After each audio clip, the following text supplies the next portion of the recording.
Okay, ito na. Magpa-flashing na tayo ng kulat.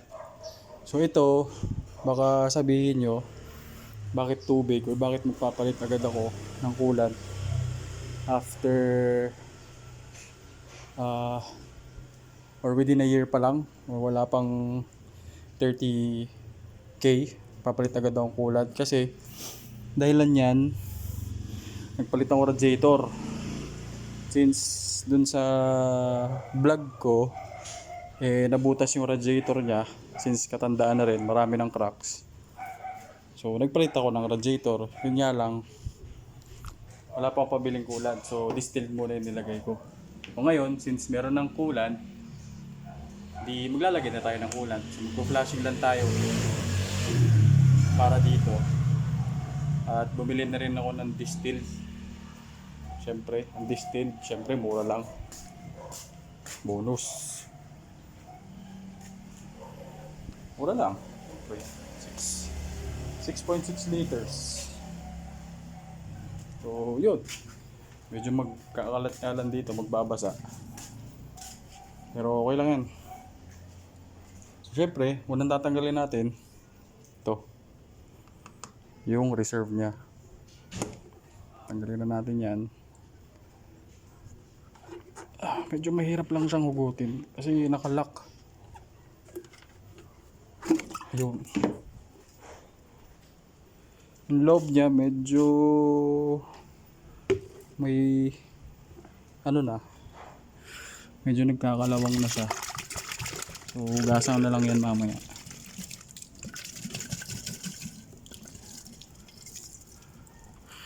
Hugasan na lang yan. Ito. So set aside lang natin to.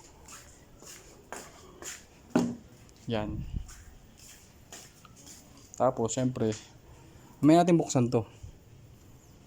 Mamaya natin buksan yan. Buksan muna natin yung ilalim. Yung drain plug sa ilalim. Actually mahirap nga kunin yun kasi basa. Teka, kukuha ko ng higaan. Okay, so ito na yung trusted higaan ko. Mapailalim tayo. Wala tayong planggana, so bahala na. So hahanapin natin yung drain plug. Actually dito siya. Kita ba? Hindi yata kita.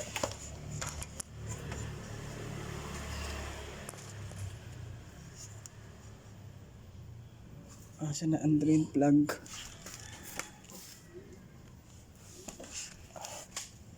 Ayun. Teka, papakita ko muna sa inyo. Yan. Ito. Yung puti na yan. Ang hirap naman. Yung puti na yan yung drain plug.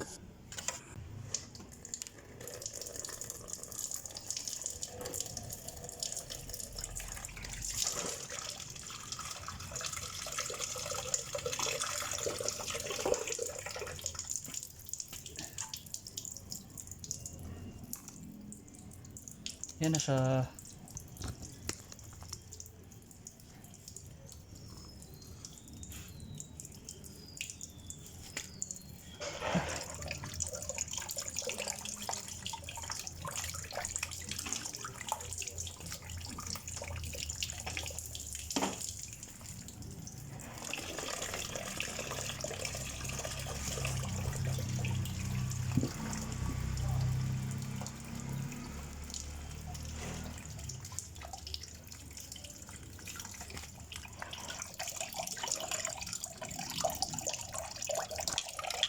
So, importante talaga mag-flashing. Dumi nyo, dumi na. Kalawang na yan.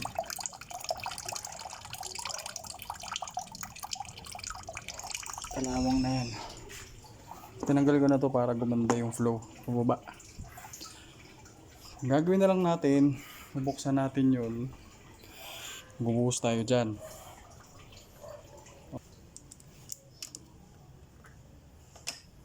Let's do the flashing.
So magtataka kayo kung bakit hindi ko na siya pinandar kasi okay na naman siya. Diba? Linis na siya. So ayun.